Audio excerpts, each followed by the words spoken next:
So we're back to COVID. Duncan Bannatyne from The Entrepreneur, known to UK TV audiences for Dragon's Den. I don't know if he's translated over to. He's not quite Trump. I suppose maybe is he our closest Trump figure, but certainly not politically. At least he hasn't gone hotels, I think. for a political career. Yeah, I mean, he's certainly hotels they've got in common. So he's out in Miami where he has a home. I'm in Miami. Restaurants, bars, hotels, gyms are all open. Neither death rate nor infection rate is much higher than the UK. Actually, it might even be lower. Why is the UK in lockdown? Which is, something I hear from quite a lot of people on Twitter, people I know.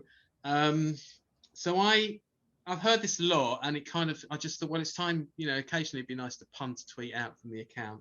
So my reply was, well, to get death and the infection rates down, no one would consider the current rate here acceptable, even though it's now thankfully going down because of, guess what, lockdown. We saw what effect opening up the UK had in December, the peak season for respiratory diseases, which is still not over.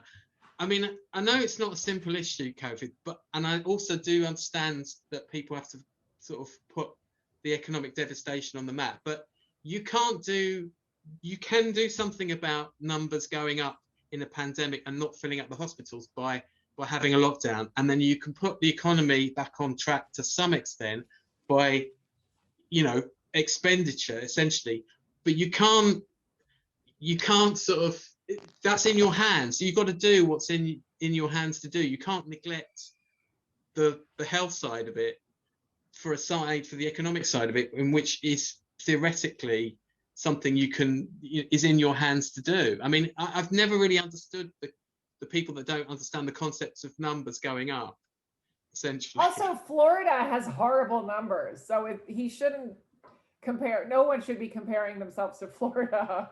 Florida is sucks. I mean, it just seems, I mean, I'm surprised that it is so.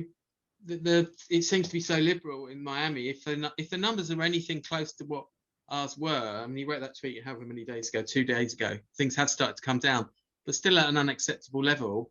I mean, how are their hospitals not overflowing? I think he sort of gets into this, and one thing that I will say for him is that when I went down his Twitter feed, he quote tweet responds to almost everybody who's made a comment on that. He spent a lot of time, obviously got some time on his hands, answering everyone, which I was quite sort of surprised by. And it's done in a way that is largely not combative. I was dying for him to obviously reply to us, but I never got a reply. So I call that a win.